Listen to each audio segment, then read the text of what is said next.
We're going to do a whiteboard format today. We're going to wait till everybody joins here in a little bit. I'm going to basically be drawing out the immune response. Um, and I'll record the video of this while I'm making this. And I'll also like post the link to the whiteboard itself, sort of like I did. If you guys looked at the reference one that I posted, it should be kind of similar to that, same content anyways. So we'll get started here in a couple minutes.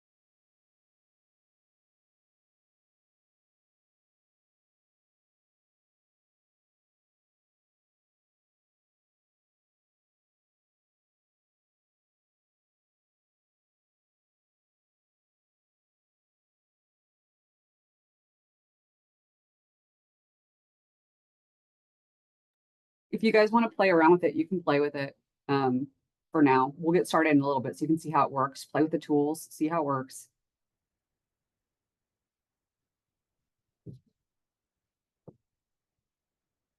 Yeah, so we can see that, yes.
All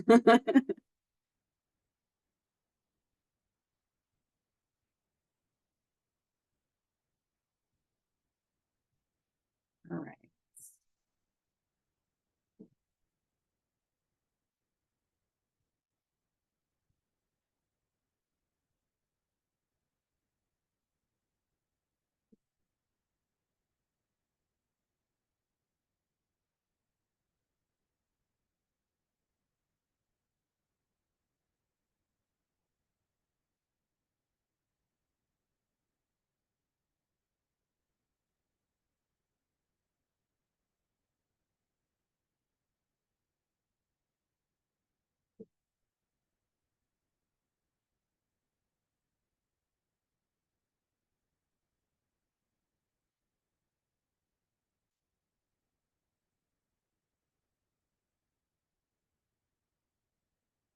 So we'll give just another minute to see if anybody else is going to join. Just one more minute.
All right.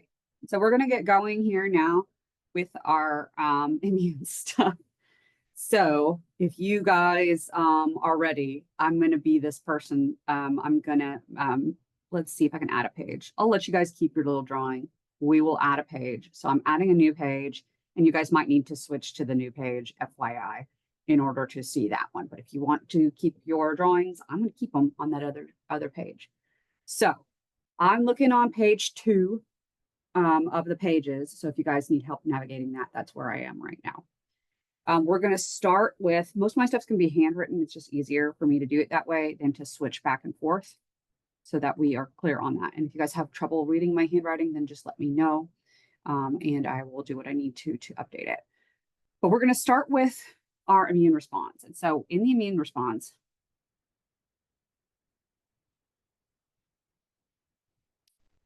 we basically have 3 basic levels of the immune response. The first one is that primary response that well, I'll say, how I want to say this, the first level, let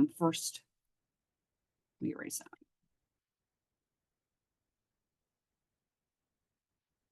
The first line of defense.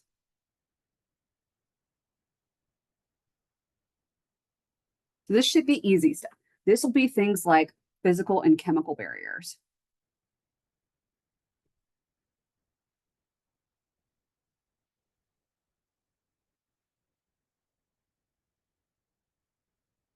Actually, let me do this. Physical and chemical barriers, yes. An example of the physical barrier might be things like eyelashes or nostril hairs. Oh gosh.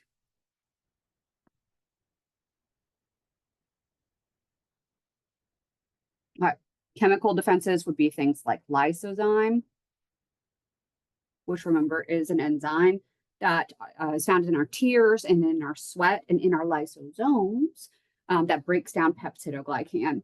So lysozyme keratin, which is a waterproofing protein that basically helps make up that external layer of our keratinized cells, our stratum corneum of our epidermis, and then also like stomach acid, that sort of stuff.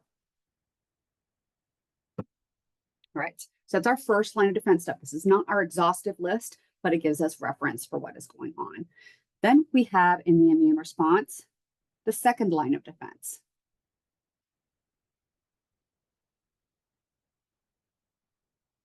I hate this. Of defense. We'll put our little bubbles around this just to keep them separate. Right, in our second line of defense, this is going to be our innate immune response. Okay.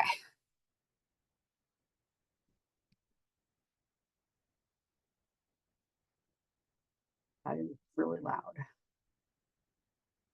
Okay, so this is our innate immune response stuff. Okay, this is basically going to be primarily like our white blood cells and then our immune proteins. And so this is going to be things like cytokines,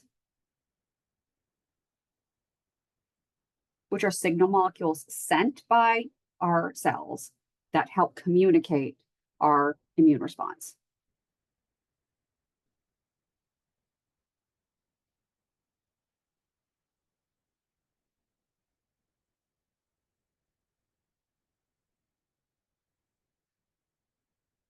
All right, this is also going to be things like, interferon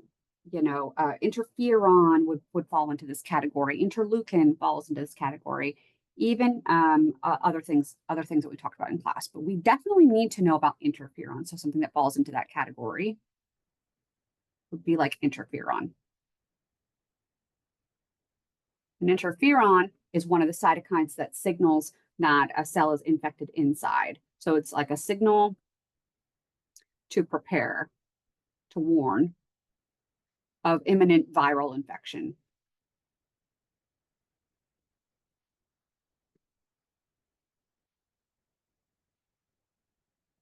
Okay. Let me see, drag this a little bit. And you guys can drag my screen around and stuff like this because I'm going to be writing maybe off the screen. You'll use a little hand icon in order to drag things if you're doing it that way. Just FYI. So I'm dragging mine down a little bit further. Okay. So to continue on, so that concludes things like cytokines. And cytokines can actually signal and act as pyrogens. So some of these can act as pyrogens. You guys remember what pyrogens are? They signal for fever.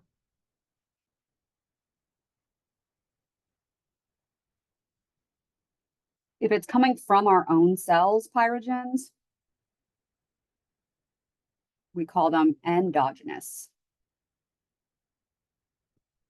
If it's coming from like a bacteria part, like exotoxins and endotoxins, then those would be exogenous pyrogens. Okay. So those ones that are coming from cell to cell from our own cells, those would be like cytokines that would be signaling as pyrogens to have fever. Okay. So that's the examples that we have there. All right. And this also includes like our white blood cells. White blood cells are also known as leukocytes. All right. There are two types of leukocytes. Let me do it this way.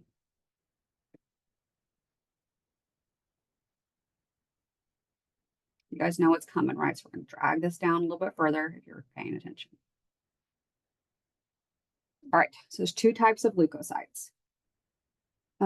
Let's do granulocytes over here. Granulocytes and agranulocytes.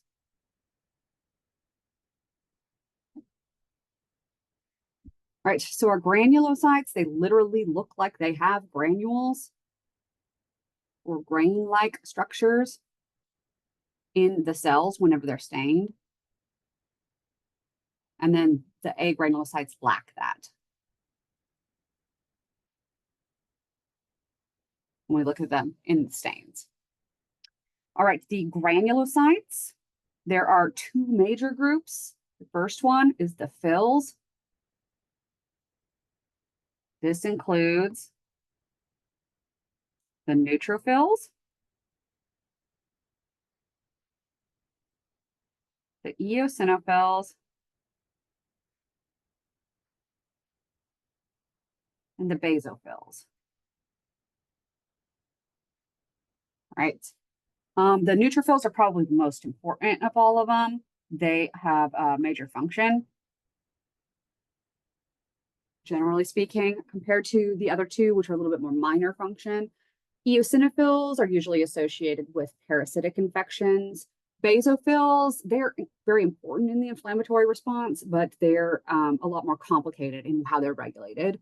But the neutrophils, we're going to see them in pretty much any infection. They're going to be increasing their numbers if you have any infection. So they're definitely the star of the fills. Okay. Our second granulocyte group is going to be the mast cells. We'll learn more about them whenever we do chapter 17. Okay. Our agranulocytes come in two different groups as well. The first group is going to be our monocytes. Monocytes are a type of phagocyte that is basically found in the bloodstream.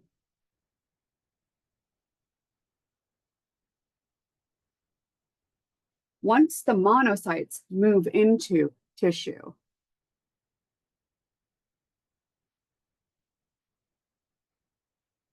out of the bloodstream and into the tissue, they become dendritic cells or macrophages.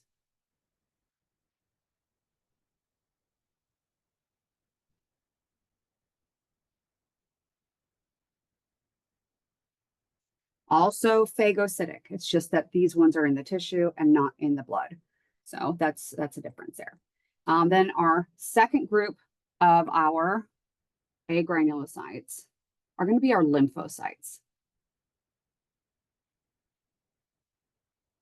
And our lymphocytes are two groups of them are going to be B lymphocytes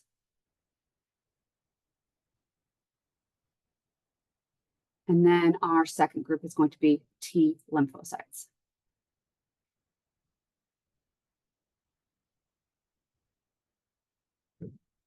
If we're going to be talking a little bit more about these cells and their roles and things like that, then that gets us into more of that chapter 16 stuff, which is fine. Let's just head into it because we're heading in that direction.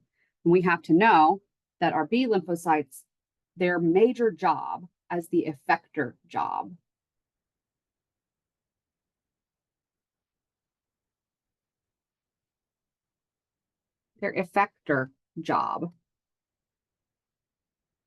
as the plasma cell,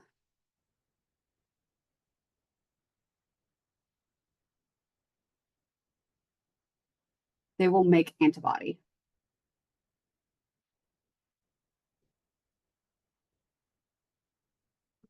Okay.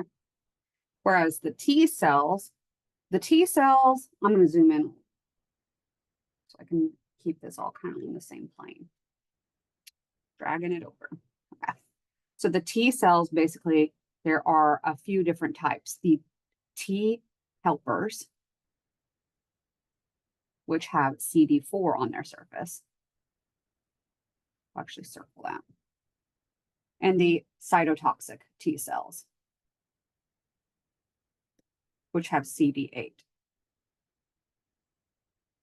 Then we have two types of effectors for our T helpers, the TH1s and the TH2s. They are also CD4. Okay.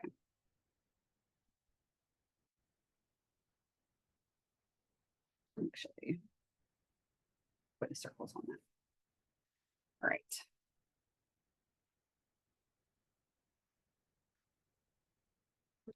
All right, so that's the kind of major groups of these guys and what they're going to do. Okay, let me zoom back out. Okay, so coming back up to our innate, we talked about cytokines, we talked about white blood cells. Now, when we get into our lymphocytes, we're no longer in the innate anymore, are we? Once we get into the lymphocytes, we're in the third line of defense.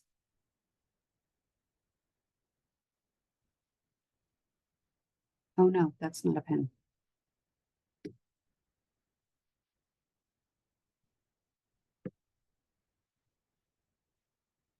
I'm trying. Here we go.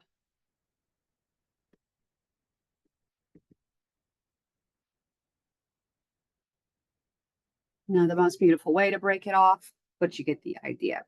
There's one more part to our second line of defense that isn't a cytokine or a white blood cell. Okay. There's another part to that second line of defense, which I can't really like just move it all. So we're just going to add it on to the side, which is complement.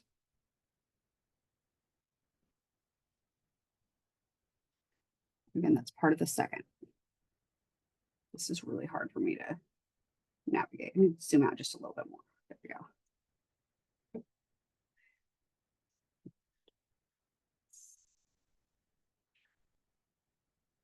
There we go, to separate all that out.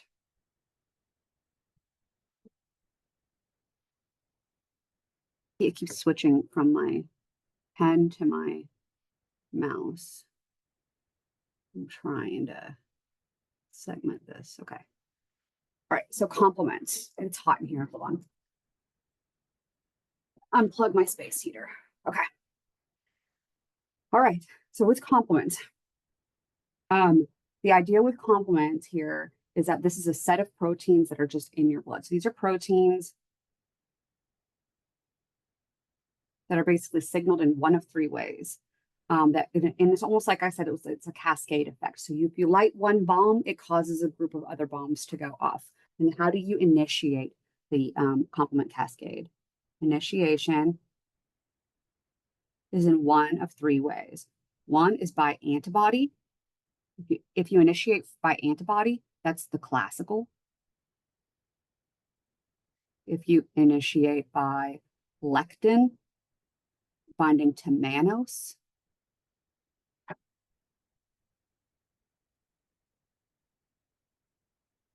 which is a sugar on bacteria, and this is the lectin pathway. The third pathway is known as the alternative. And this is where basically like repeating patterns on microbes can be used to identify them. And this is most commonly going to be lipopolysaccharide. Okay. And that will be a way that we could signal the alternative. So that's how it's initiated with the complement. The functions of complement, let me zoom in more so I don't have to keep pacing this out. The functions of complement are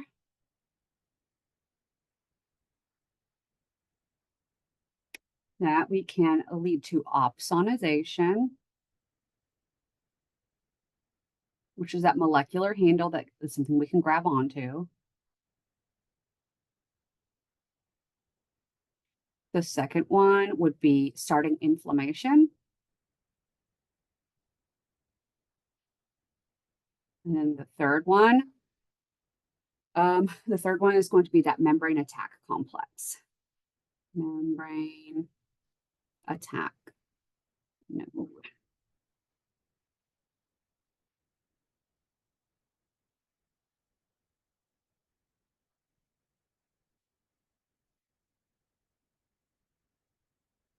So those are the functions of the complement pathway and how it's going to be activated. Again, this is a summary of that. We're not getting into a ton of detail with that, right? But we have an idea now of what that's about. So let me zoom out again and we can look at our big picture again. Get my highlighter out.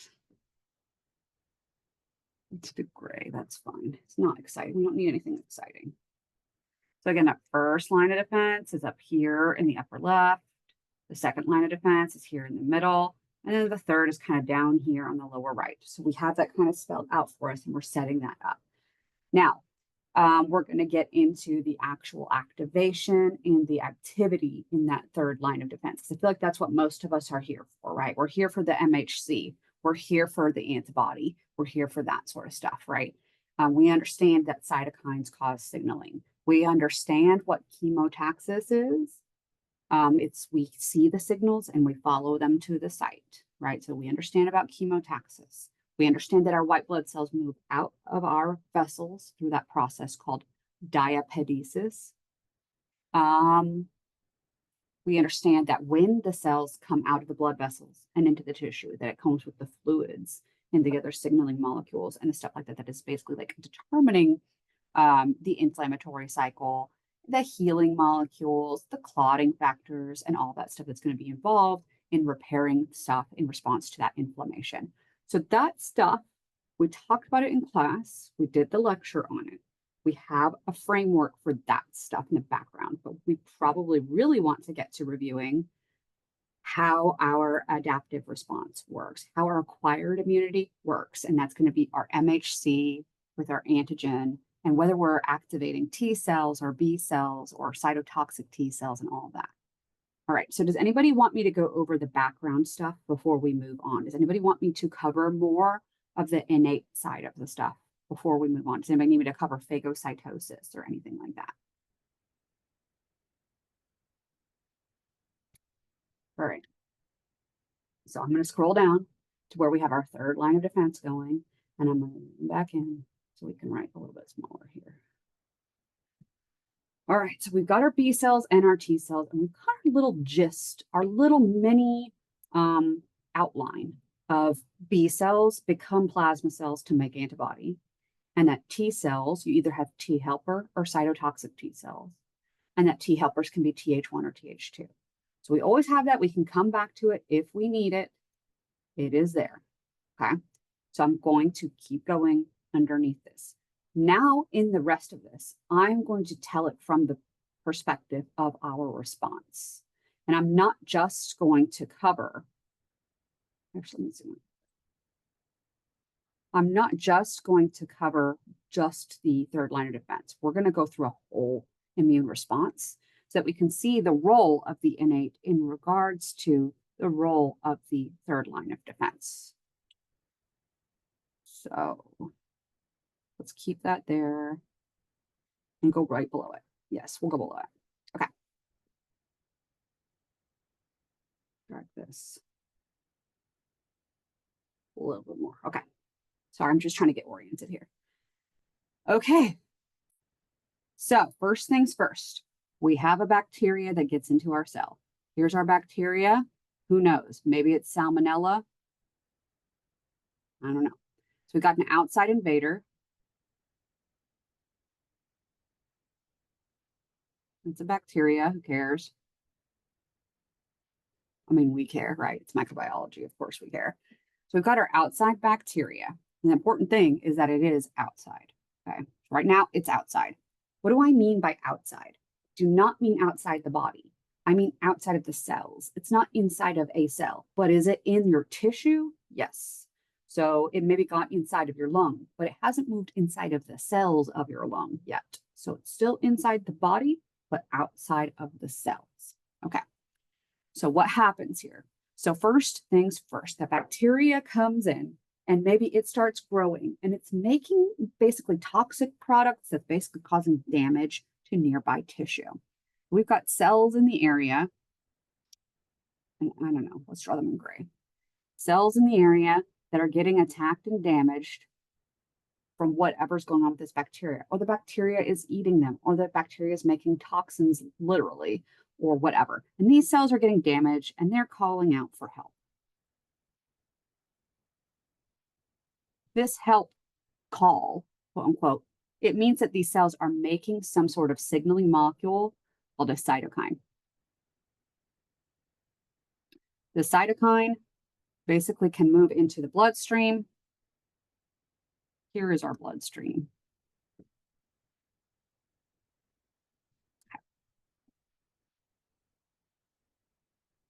And in that bloodstream, we might have neutrophils. And again, they've got granules in them, right? And so then these neutrophils come out of the bloodstream. And they will, I'm trying here, as the neutrophils do, want to eat up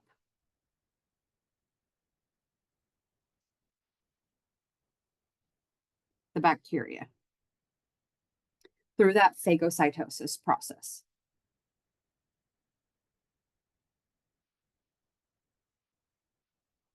As the neutrophils, and again, they've got granules in them, so we'll draw their little granules. We know it's a granulocyte. And they've got a weird lobed nucleus too. You've probably learned about that in physiology if you've taken physio. Okay, so here is our neutrophil. Neutrophil eating up our bacteria. And whenever this neutrophil eats up this bacteria, it goes through those processes of phagocytosis. We have the chemotaxis, where we got called in by the cytokine. Chemotaxis to the site by following the cytokine. We interacted with a PAMP on the surface of this microbe. So some molecular pattern that is associated with this pathogen. You see what I did there? Pathogen-associated molecular pattern, PAMP, okay? So we see this pattern, we recognized it as a pathogen, and we are eating it up now. So that's the ingestion part. So we went through chemotaxis, we went through ingestion, we created a phagosome. Now we will merge the phagosome with a lysosome to create a phagolysosome. The enzymes and the reactive oxygen species and lysozyme and all sorts of stuff that's in the lysosome will then break down the bacteria, and that's going to be the digestion step. And then our phagocytes will then poop out leftovers. So that's what this will be. All right, little leftovers. These leftovers can serve as antigen. All right, well, what's the antigen doing now? Well, it's not doing anything. It's just existing there. So what happens next? Well, as these neutrophils are eating things up, they're sending their own cytokines saying that they ate things. And that calls in more forces. What's the next force to show up?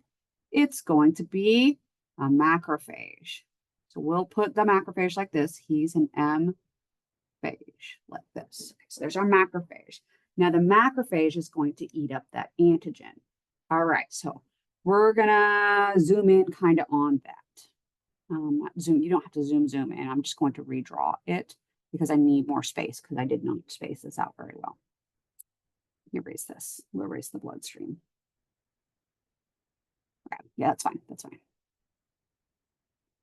Put our bloodstream back out here. So we had our cytokine call into the bloodstream. when we had our cytokine crawl into the bloodstream, our neutrophils that were in the bloodstream came out to come eat these. Then they sent out more cytokines. Again, more cytokines that they made.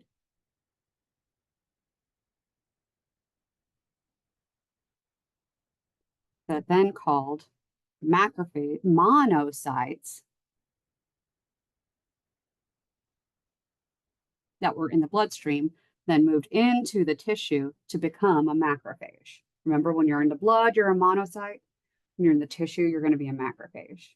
Okay. So this guy's now a macrophage, and he's in this area. He's ingesting macrophage ingests the antigen left by the neutrophil. That's what's happening here. All right. We're tracking? I sure hope so. So that macrophage eats that up. This macrophage eats that up and then puts it on MHC. We found it outside, so this is MHC2.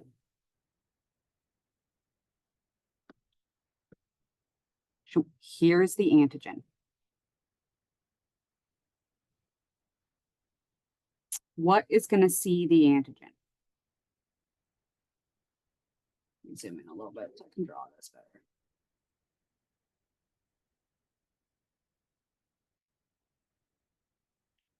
This is going to be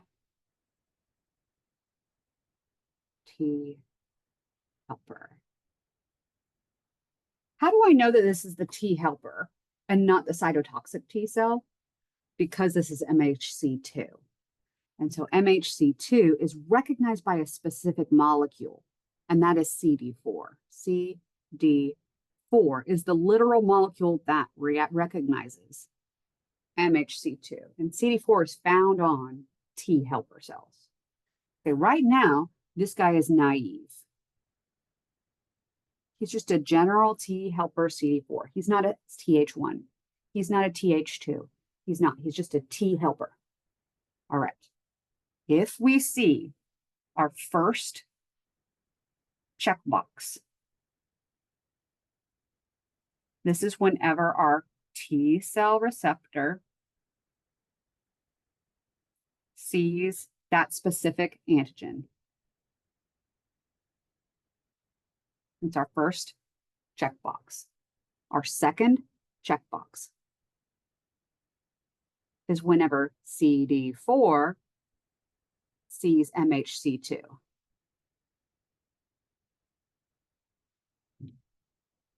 We've got both of our checkboxes here.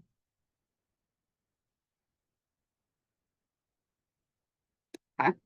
So now we can activate. If we get both of our checkboxes, we can activate. What does it mean to activate? The T helper makes a cytokine.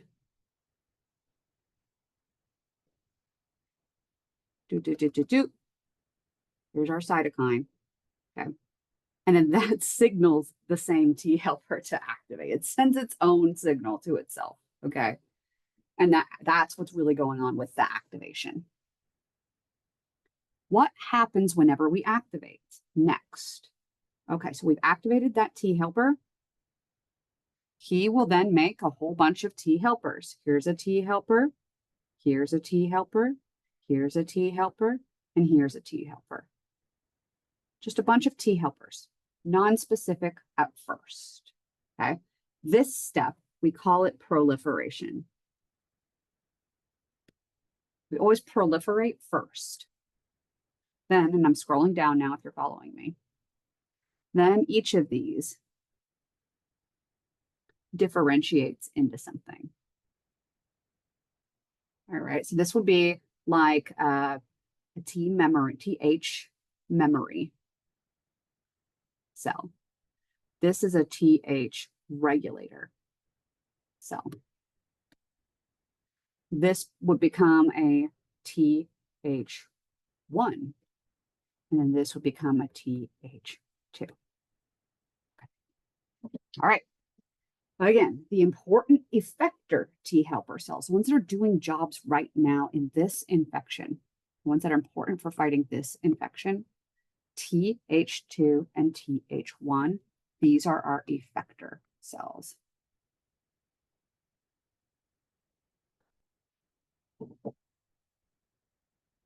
All right, so we've got our Th effectors. So what are these guys and what is their role in all of this? These guys are our captains.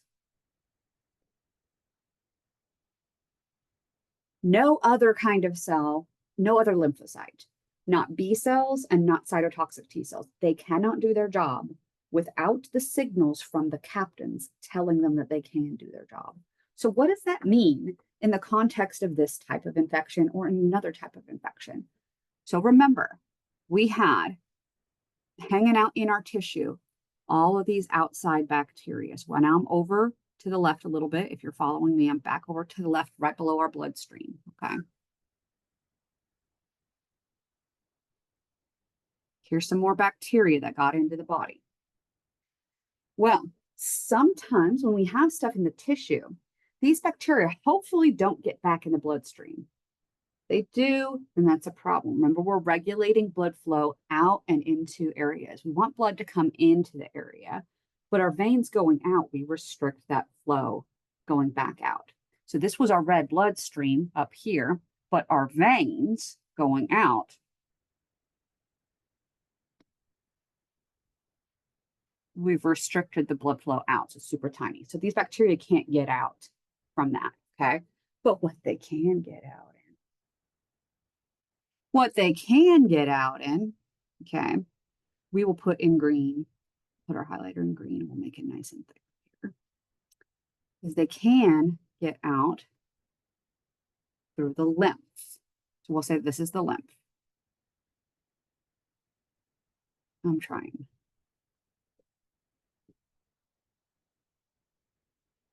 All right, and then they'll get to the spot in the lymph, we will call a lymph node. Well, these bacteria that may have made it into the lymph node, they're in for a surprise because some of these bacteria in the lymph node and the parts that were left from our neutrophils, remember our neutrophils pooped stuff out like antigen. We've got broken up neutrophils and all sorts of stuff coming back in through this lymph node. We've got all sorts of stuff coming back in through this lymph node. The broken up neutrophils, the dead neutrophils, and sometimes even neutrophils that were just from that area, whatever. We've got all this stuff coming in through the lymph node. And one of the things in the lymph node that we will see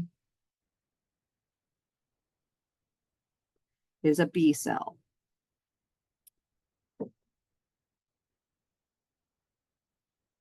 I'm really trying to write this small and it's way thicker than I keep thinking that it is. B cell. On the surface, I'm going to zoom in a little bit so I can see it better. On the surface of that B cell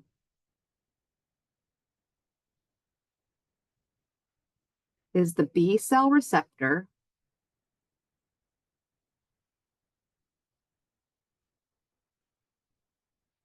also known as IgD. That's what that is, hanging out on the outside. It looks like an antibody because it is a membrane-bound antibody. And this membrane-bound antibody sees that antigen. So we've got a very specific B cell receptor with the antigen interaction. Okay? I'm going to make my lymph node a little bit bigger here.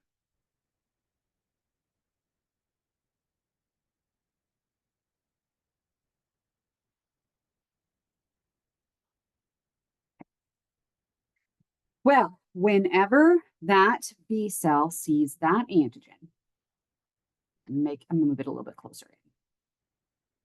With its little B cell receptor, we saw that piece of antigen. Then we're going to take that inside of us. We picked it up from outside, and now we're taking it inside. So now that B cell receptor, because it picked it up from outside, it is still MHC2 and still presenting that same antigen. And what's going to see it?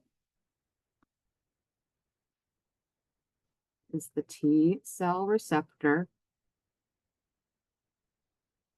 on a T helper, but this won't be any T helper anymore.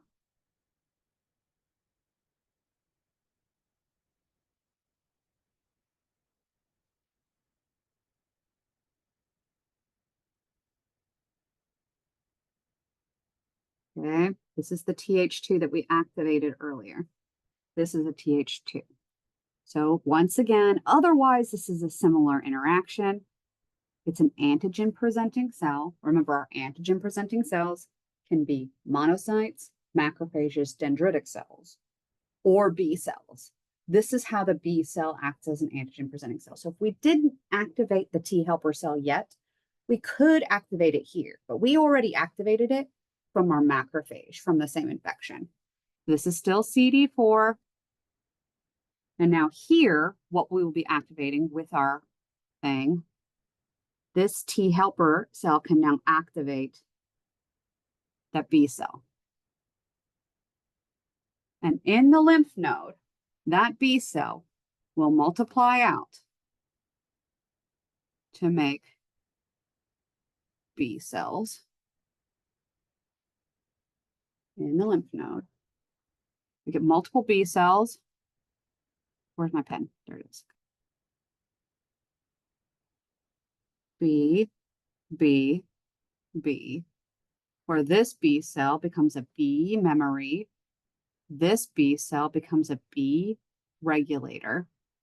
And this B cell becomes a plasma cell. And what does the plasma cell make? Antibody.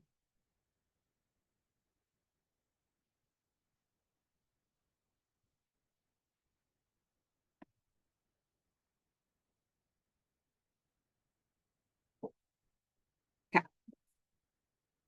So that's how we'll get antibody. All right. So now that we're focused on antibody, we're going to stay here for a little bit. All right. And we're going to talk a little bit about what antibody does. We're going to come over to the left over here, and we're going to start talking a little bit about antibody. With antibodies,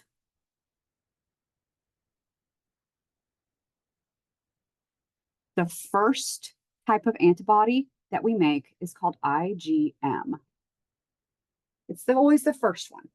So we should actually take a step back because we can say that's the first one and that's easy enough. But I feel like the first one we really got introduced to was the one that was the receptor. The one that was the receptor was IgD, right? Then the first one that we secreted is IgM. And it's usually in a pentamer. It's not just like an antibody that looks like this, right? It's going to be this. Oh, I wish it would just copy the whole thing. GoodNotes would have been better for that. Okay, never mind then. But it'll have another one attached to that. And then another one attached to that. And then another one attached to that. It's getting real ugly real quick. Then another one attached to that, etc. So that's the gist of what IgM will look like. When we look at this, it is IgM. It's not my best work, but it's IgM. It's a pentamer. Penta being 5, mer being a multiple, like mer being like a polymer of 5 of these, okay? Once we have made IgM, we're going to go through a process called class switching. Class switching.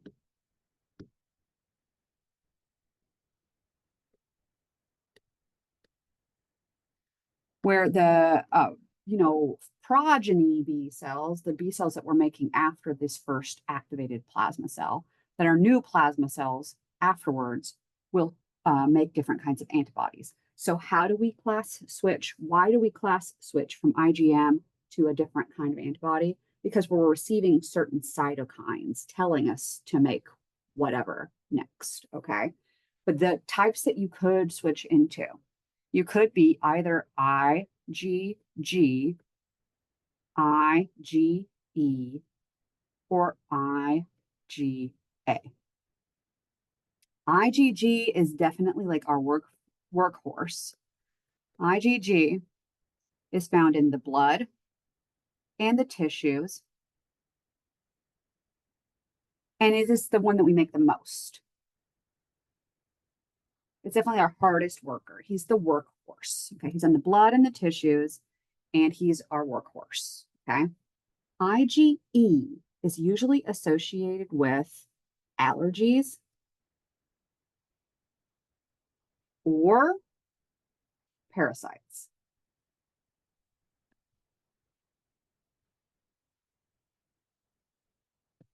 What are parasites? This is going to be protozoa or helminths. That's what IgE deals with. Okay. IgA, we call it the secretory antibody because we secrete it into the mucosa.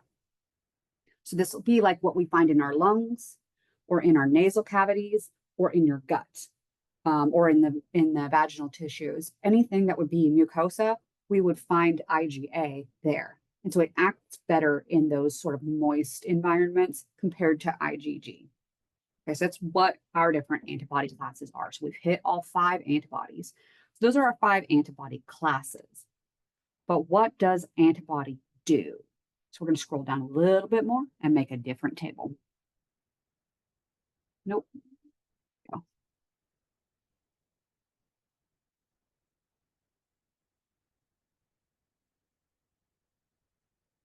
For antibody functions. Separate this. Zoom out a little bit. Oh no. All right. For our antibody functions, antibody has 6 possible functions. The first function would be coating. Basically just covering the pathogen in antibodies so it can't do what it's supposed to do.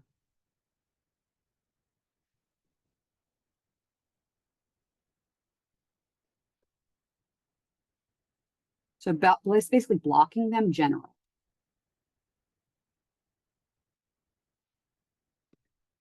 Another thing we can do is block specific actions of a pathogen. When we do that, we basically are, sorry, I got a message very suddenly. Okay. Sorry, it was very distracting. Okay, so if we're interacting with a specific aspect of a pathogen, like a spike protein and how it docks with a host cell, then we call this neutralization. So this is blocking specific surface functions of a pathogen.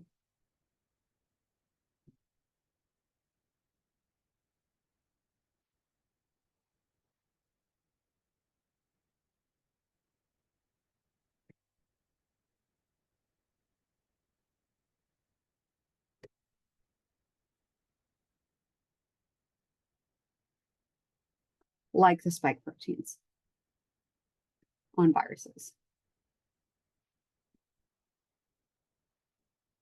All right, we're scrolling down. Third function might be opsonization.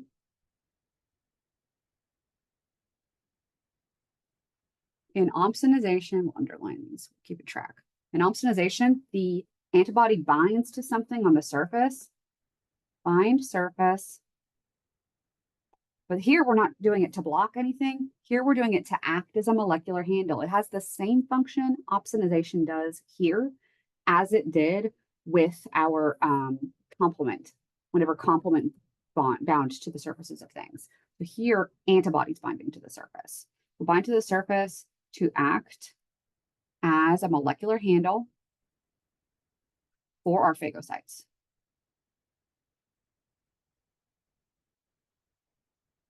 Then our third function of our antibodies, this will be whenever antibodies cause agglutination. This is whenever our antibodies cause our pathogens to stick together and then they can't function because they're stuck together.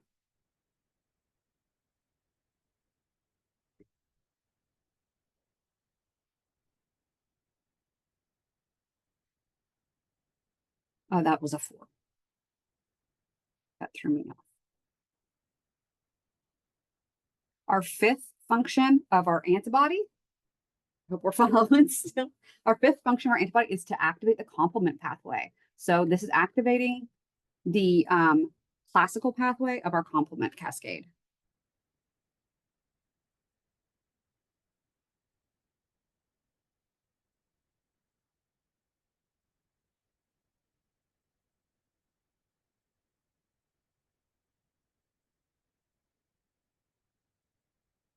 And then our final function of antibody, our 6, is to act as an antitoxin. This is where the antibody basically blocks a toxin produced by the bacteria or the virus or whatever. So the antibody blocks an exotoxin. So here, a good example we have of this is that in your Tdap vaccine, whenever we vaccinate you against tetanus toxoid, you make an antibody to the tetanus toxoid. And then whenever you see tetanus toxin, then your body can just bind it up with antibodies so the toxin can't act and do the thing that it's supposed to do. So that's not affecting the bacteria cells at all, but the toxin that they're producing.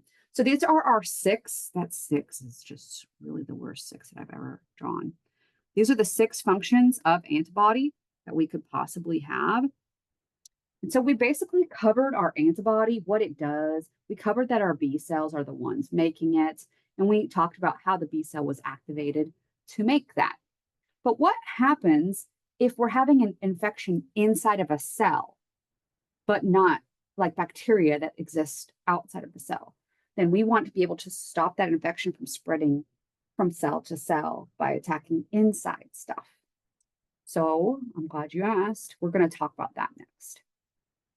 So coming over to the right a little more. So we're looking at our T cell lineup, and we're going to be going into an inside infection. So now we have to change our infection type. So now it's a different kind of scenario, a different pathogen. So we'll make him orange.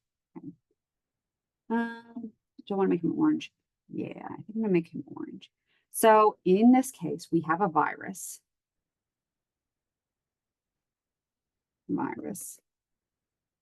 And first, that I virus is outside. So what are we going to do first? The first thing that we're going to do, you have breathed in this virus, and this virus is getting into your lung tissue. Okay. First, he's an outside virus. And here we are when we're in your lungs. Let's draw your lungs. Let's make your lungs gray. I don't know. Here's one lung, okay? And you got another lung over here. Whatever. There's your lungs, okay? The virus has gotten in, and pretty soon it's going to get into them cells that are in this. There are some massive cells, I'm aware, but here's some cells that are in your lung cells. But first, he's just hanging out. And luckily, if we're hanging out in the cells, we already have macrophages. Oh, that is the wrong thing that I meant to do. We already have macrophages in your lungs that are made to eat this guy up. So a macrophage, once again, that is already in your lungs, we call them alveolar macrophages. They just hang out there, just getting ready to eat things up. We'll eat this guy up and present his little antigen on MHC2. Yeah, MHC2. You thought I was going with MHC1? That's not how this is going to work yet. Okay? We're not there yet. So we'll present it on MHC2 and the T cell receptor here on our T helper cell and our CD4. We're just reviewing, basically, right? We're having the same exact thing. Will eventually lead to T helpers, which will eventually lead to T helper 1 and T helper 2. If we want to make antibody, that T helper 1 will be the captain that will eventually activate some B cells that are also interacting with that same antigen, and they will make antibody against that virus that's on the outside. We tracking all that? That's the stuff that we just went over. Great. So that's what the T helper 2 cell does. What does the T helper 1 cell do? We are getting there, I promise. Some of these viruses got inside.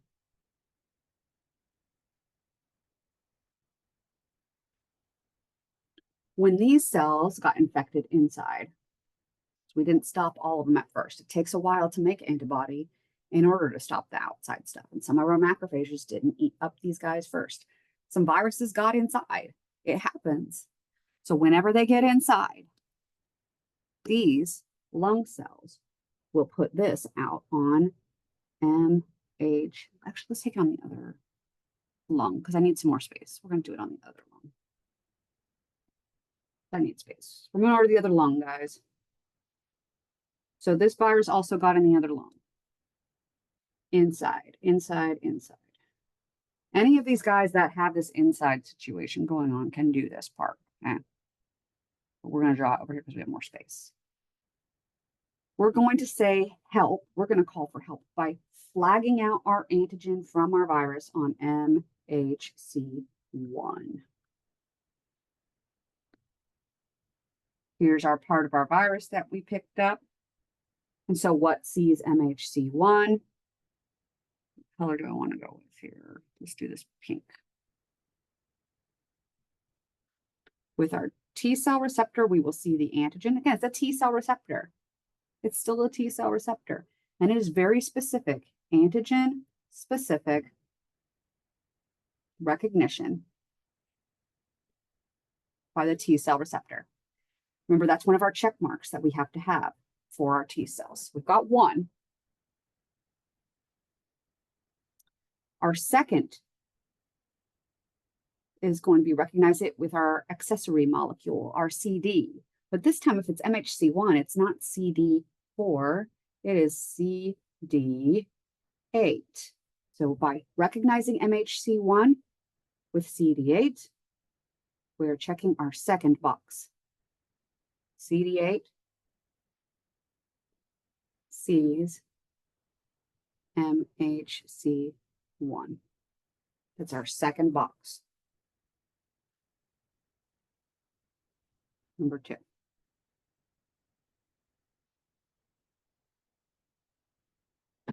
Right. But with these T cells, what type of T cells is going to be? CD8 positive T cell. So it is a cytotoxic T cell. In order to activate these guys, you need 3 boxes checked. Here, our third box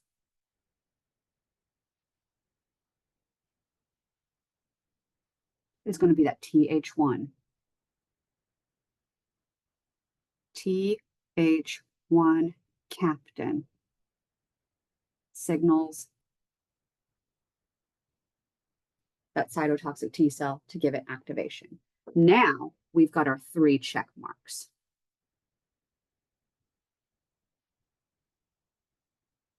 We've got check mark 1 taken care of. We recognized our antigen with our T cell receptor. Check mark 2, CD8 saw that this was MHC1. Check mark 3, the T helper cell that we activated from the outside stuff told us to give us go ahead. Okay. And now we can actually activate that cytotoxic T cell. Whoa, that's not what I meant to do.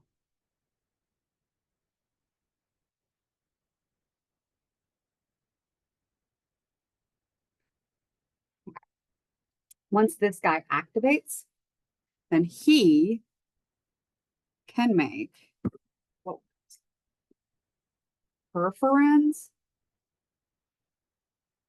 and granzymes.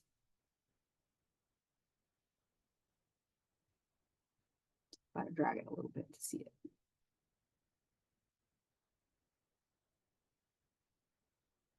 Perforins and granzymes. And then these guys will poke holes in the target cells. Anything that has MHC1 presenting antigen on it, basically, that they would target that basically with perforins and granzymes. and then poke holes in them with the perforins.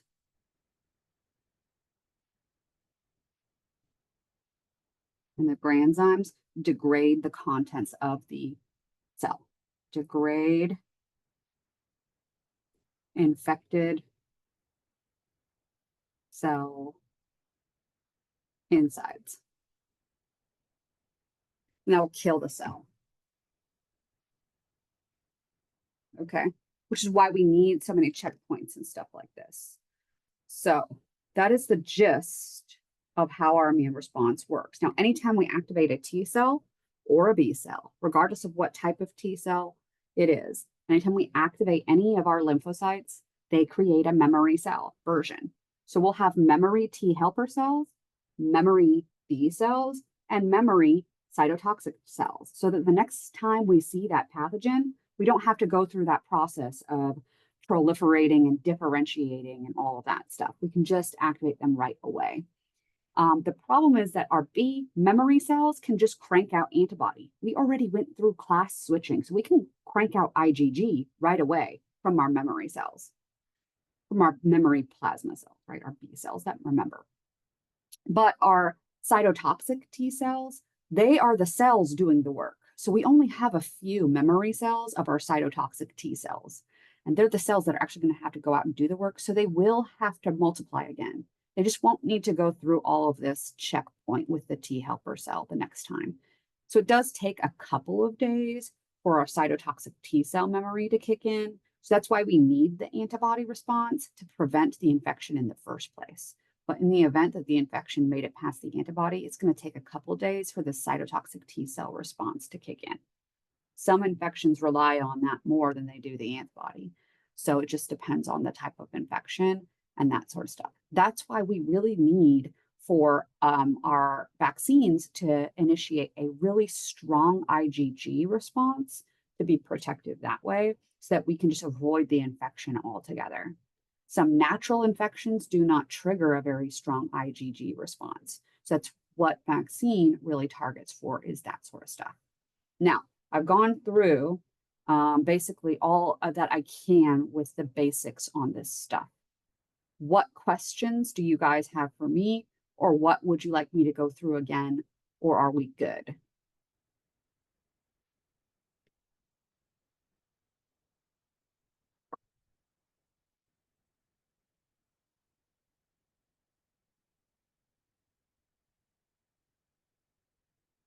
If we're good, this is it, right? So I'm going to post the video again so you can watch through me walk through it again. And the video will be all like of me drawing this stuff out and all this, be recording, hopefully, of all of this that I just walked through. And you also have this entire whiteboard that you'll be able to look at. Yes, we'll have the whole whiteboard available for you guys. You could click on it and look in on it and see all of this as it is drawn. And the video will be like a video of me drawing all of this.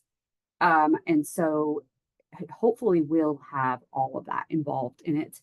And then that way, if you guys have any questions, if you're rewatching it or later on when you're studying and trying to sort everything out, then you will have some reference for that. And you can always email me if you have questions or anything like that. And if that's good, then that'll be it for today. Thank you guys for joining me. And again, if you have any questions, just let me know. Yeah. It is a lot. It is a lot. And I'm not even going to try to play that it isn't. And I warned you guys that it would be. It is 15 and 16. So 16 especially, right? 16 is a very heavy chapter. Yeah, absolutely. So anytime that you guys find yourself studying and you get lost and you're not sure, wait, what does the MHC do? MHC always presents to T cells. MHC1 presents to cytotoxic. MHC2 presents to CD4 helper cells. Start there, work on that, and then try to work on the details of how the immune response responds to things, and use that as your baseline. And then if you guys have any questions, you can email me with those when you get there. All right. So that'll be it for today. I really appreciate you guys joining me. And let me know if you have any questions. Otherwise, I'm going to kick you guys out. Thanks for your drawings. Thanks for participating. And I will see you next week.